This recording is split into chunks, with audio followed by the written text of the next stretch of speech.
Other one, right? So this is my brother, Mr. Brooks. He about to break down the American Indians that live in the state of Ohio. All right, let's check it out. In this lecture, we will be examining the Native American groups who populated the region that we're going to call the Ohio Country during the colonial era. The Ohio Country was the name given to the territory roughly west of the Appalachian Mountains and north of the Ohio River prior to the American Revolution. The boundaries of the region known as the Ohio Country were not especially well defined, and Europeans at the time had only vague ideas about what the term Ohio Country even meant. In the colonial era, the name referred to territory that incorporated most of present-day Ohio, plus parts of present-day Pennsylvania, Michigan, Indiana, and West Virginia. But during the 17th and 18th centuries, both France and England claimed the Ohio Country as their own. By the middle of the 18th century, these nations each sent merchants into the area to trade with local Native Americans. All right, y'all. So I wanted to pause it right there. He said the French, right, and the English claimed this history and this history and land as their own. I don't know how they was able to do that when we already saying that there was Aboriginal, indigenous American Indians on this land, known as Ohio Country. Today we call this area Ohio, West Virginia, PA. I see a part of Michigan and the Great Lakes, as well as Illinois. All are in this area that we're talking about called Ohio Country. I also see West Virginia too. All right, let's keep going. And the commercial conflict between France and England gradually became a serious political conflict that occasionally boiled over into violent military confrontations. The French developed trade alliances. Alright, so let's take a look at this map, right? These are trade routes that they calling now. I am originally born and raised in Orange, New Jersey, so I know this portion of the map very well. This here is what we call the tri-state area, and upstate as well, going into PA, Rhode Island, New York, New York City, Connecticut, Maine, New Jersey, Delaware, and a little bit of Baltimore area. Alright, and so these are still some of the names that we say today. Like, I used to live across from Hoboken, Bergen and Bergen County, Hackensack. That's the area that I've worked in. Alright. Now, Amsterdam, Hetchepet, all those names are no longer there. And if they are, we don't call them that no more. Because that's all Manhattan. Let's keep going. Alliances with the Huron peoples in regions such as present-day Ontario and Michigan. Huron tribes in turn supplied beaver pelts to the French traders in exchange for goods that they desired. They called this the Beaver Wars? Seeking to profit from the lucrative beaver pelt trade, Dutch and British agents also moved into the New York region and parts of modern-day Ontario and Quebec, seeking trade. The Iroquois Confederacy and the Hurons had long been competitors for the beaver pelts in this region, but the introduction of rapidly increasing European demand for beaver pelts distorted these existing markets and caused a great deal of friction between the various groups. The Iroquois are sometimes referred to as the Six Nations due to the alliance of these six peoples in the Confederacy.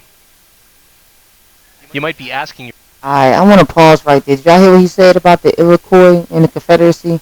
A lot of y'all think that the Confederacy comes from the South, but the Confederacy comes from Aboriginal tribes. Those were their actual agreements that they made when they made treaties with different peoples here in the early times of what we would call, the development of the United States of America. I hope all y'all heard that. Let's keep going. Asking yourself why beaver pelts would trigger large-scale warfare and such vast economic competition.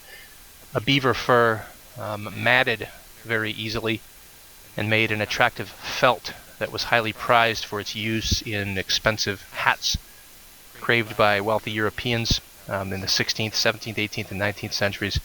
Europeans also used beaver fur to make very fashionable winter coats, and the natural oils of the beaver added a level of waterproofing to the fur. By the 19th century, the demand for beaver pelts in Europe was so great that it nearly caused the extinction of beaver in North America. I had to pause it. Okay. First of all, this is something that you don't learn if you grow up in the United States of America and you're taught by the public school system. We never knew that it was almost an extinction of beavers. Let alone we never knew that it was an actual war over the trade of the skin. That's not something that was taught. And if you look at this map, right, you got upstate New York, Pennsylvania, Ohio, the Great Lakes, Windsor. That's part of Canada right there. Illinois, Minnesota, and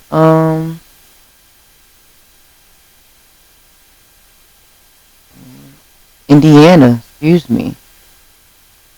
So Michigan, Indiana, Illinois, Minnesota, and Montana. Is that Montana? I gotta look that up. Let's keep going. The Iroquois, as we indicated, moved into the fur trade. This led to violent conflict with peoples such as the Huron and the Erie. The introduction of European diseases then took a very heavy toll on the Hurons, who were also known at the time as the Wendat, W-E-N-D-A-T, as they came into contact with diseases such as smallpox quite a few decades after the Iroquois did. The Iroquois then took over the fur trade in the eastern half of the United States, and regions such as Ontario and the Ohio country became something like a private hunting reserve of the Iroquois. They'd been largely depopulated of the people who had lived there for hundreds or perhaps thousands of years. The competition in the fur trade also led to conflict between the Dutch and the British, who, as we mentioned, competed over the fur trade with the Iroquois. As a result, the Iroquois Confederacy dominated the Ohio country region by 1680, and Iroquois allied groups began to occupy or make use of much of central and eastern Ohio country. I'm sorry, y'all. That was not Montana. Okay? That was actually Wisconsin and Idaho and Missouri. The other map. Okay, let's keep going. The map on this slide depicts the major migrations of Native American groups as a result of the Iroquois disruptions in the period of the Beaver Wars from approximately 1640 to 1670. The Great Lakes, to help you get bearing, are on the left-hand side, left lower corner of this map. You can see the great disruptions these wars caused many of the people who lived in Ontario, Michigan, and the Ohio country. The Covenant Chain was a series of alliances and treaties between the Iroquois Confederacy, the British, and a few other regional Native American groups. The various treaties were signed between 1676 and 16. Y'all see the color of those indigenous copper colored?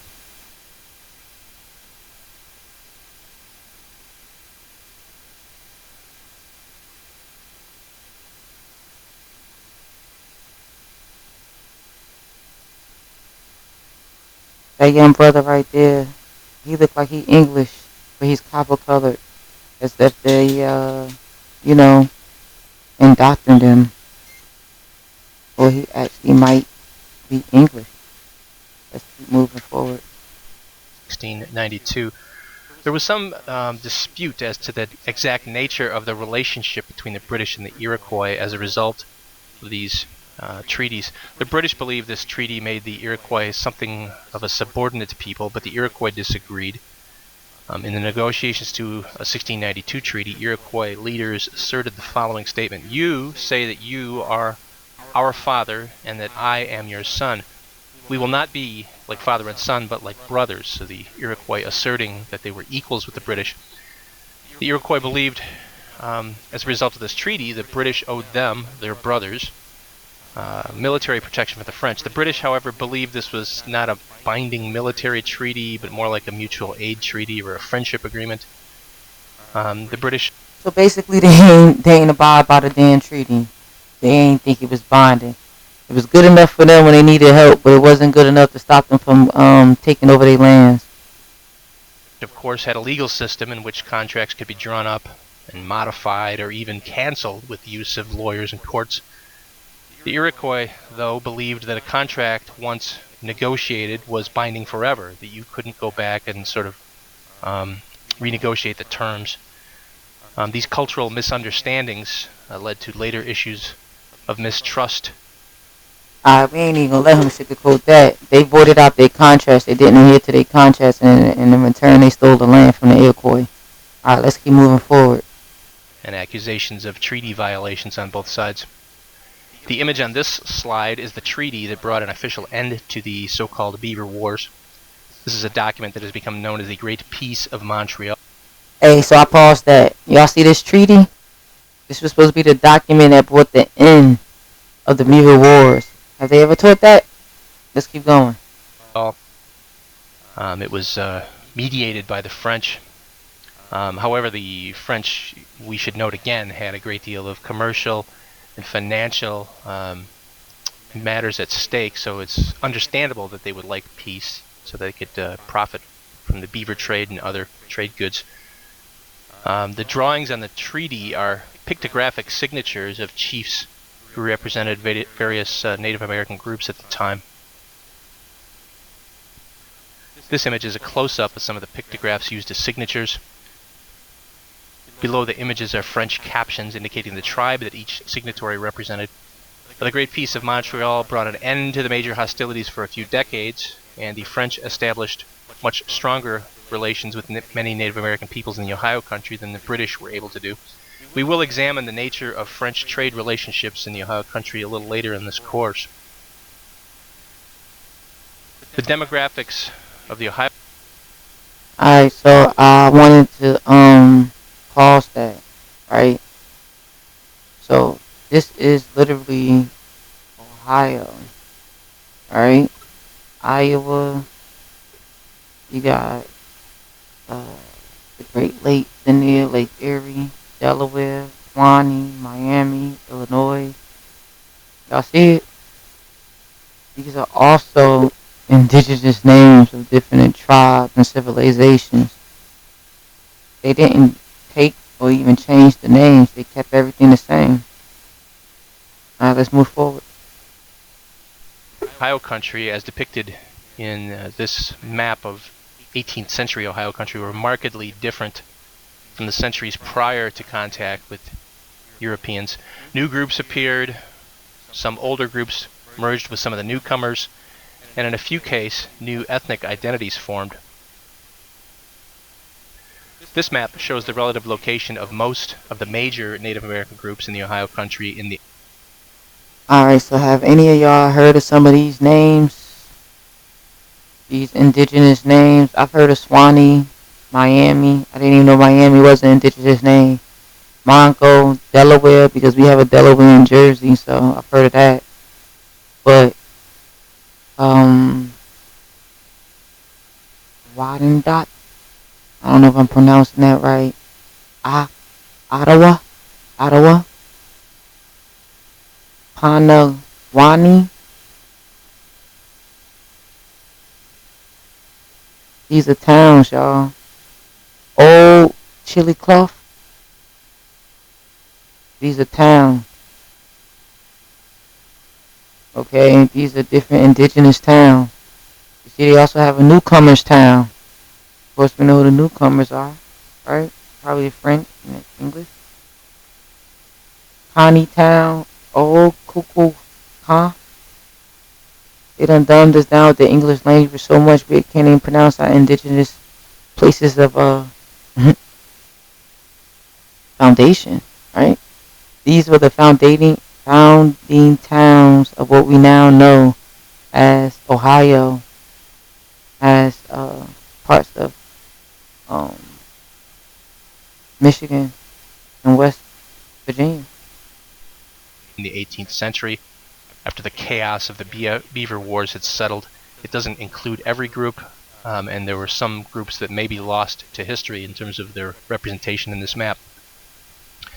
In addition to the problem of the limited number of written records that have survived from the time, another problem in identifying locations of native groups involves the issue of self-description, or what we sometimes call identity politics. At different times, groups might identify in different ways as it suited them.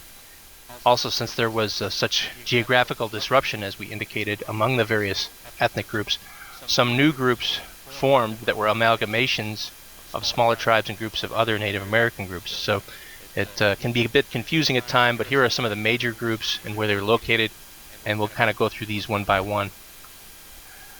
The Shawnee were an Algonquian-speaking people. The Shawnee, however, differed from many other Algonquian peoples by permitting the women of the tribes to participate in council deliberations, so they had something of a political presence. The Shawnee may be descendants of Fort Ancient culture, though some archaeologists dispute this. They appear to have moved into the Ohio country after... I don't want to pause there for a second. So you see they got the Shawnee from 1750 to 1777. This is about, 300 years after Christopher Columbus so-called hit our Caribbean waters and started transporting the indigenous Tani there back to Britain and West Africa. 300 years later. Okay, so this is when clearly, right before the Revolutionary War, right? You see this chief, he has some kind of pendant wrapped around his neck. He's definitely a warrior because he has a dagger in his hair with his feathers. You see the different feathers in his head, garment wrong with the bones. He has a nose ring, right? And I can't even pronounce the name of that, but it means cornstarch. And he was their chief. Let's keep going. Conflicts with the Iroquois. After the Beaver Wars, the Iroquois claimed the Ohio country as sort of, again, as their own sort of hunting preserve. They regarded the Shawnee and the Delaware, who we'll get to in a moment, as dependent tribes, which did not sit well with the Shawnee and Delaware, as we will see in this course. Many of them were in Pennsylvania for a long period of time, but the death of William Penn meant an end to peaceful relations between the Shawnee and English in Pennsylvania. And the Pennsylvania colonial officials granted the Iroquois dominance over the Shawnee, which of course is meddling sort of in Native American affairs. In the 1750s, the Shawnee began migrating to the area near the Scioto River, which begins in kind of west central Ohio, goes through present-day Columbus, and then empties into the Ohio River about 100 miles or so east of present-day Cincinnati. Pictured on this slide is Hokulesqua, who was known to the British as Cornstalk. He was an important Shawnee leader in the decades prior to the American Revolution. We'll have more to say about him later in the course. The Delaware called themselves the Lenape, which means, simply put, the people.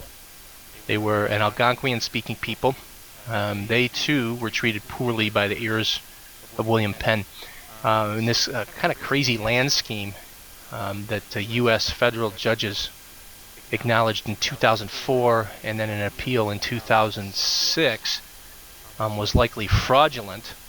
The Delaware were forced off their ancestral lands in a 1737 event known as the Walking Purchase.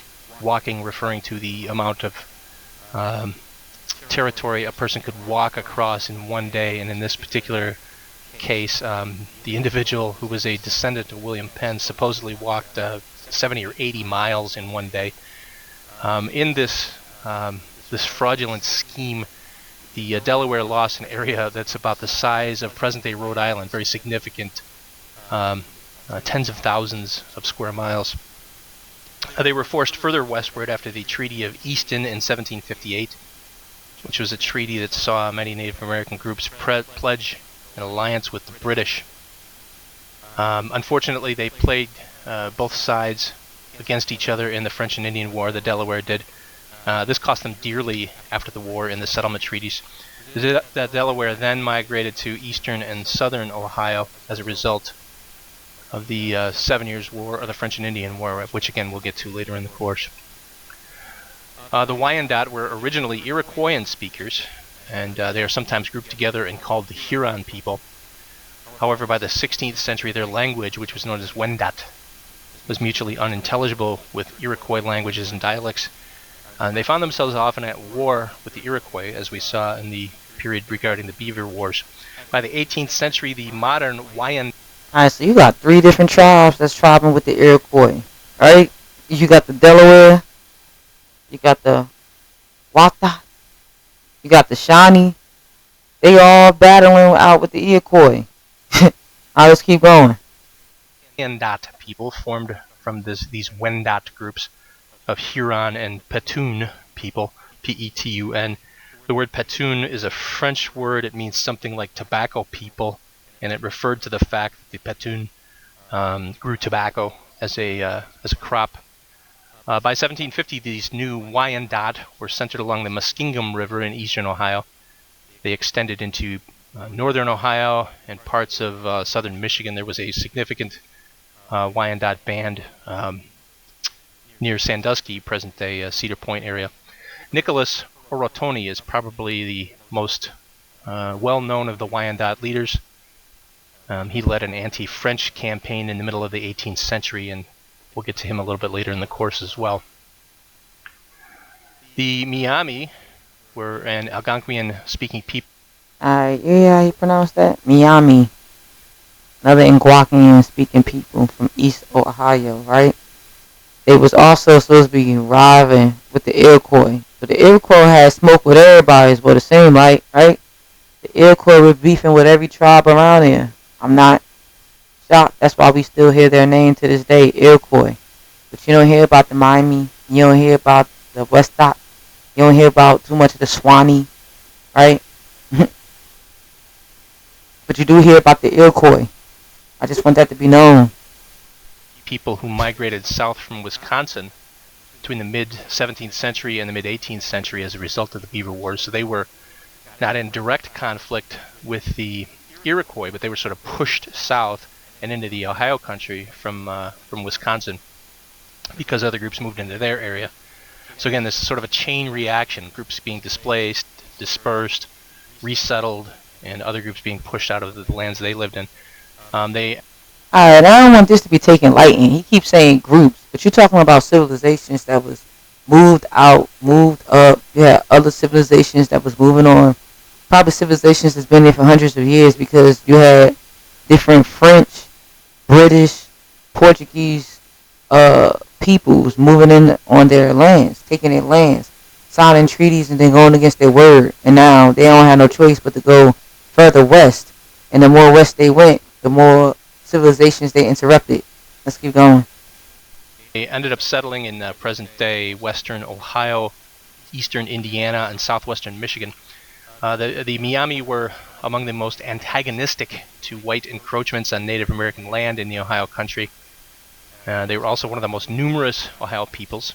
Pictured here is Miami leader Little Turtle, who we will discuss later in the course when we get to the Northwest Indian Wars. The Potawatomi were another group of Algonquian speakers.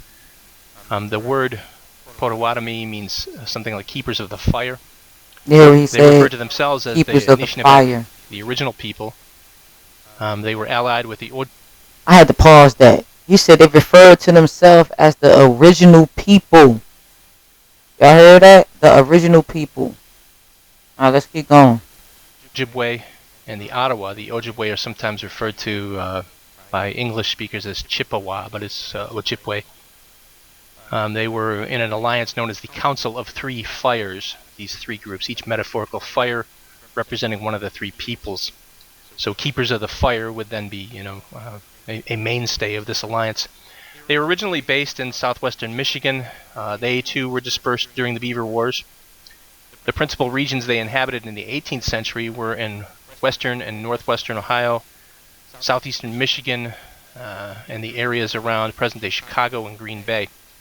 Pictured here is Metea, one of the principal Potawatomi leaders of the early 19th century. Finally, the Mingo were an Iroquoian-speaking people.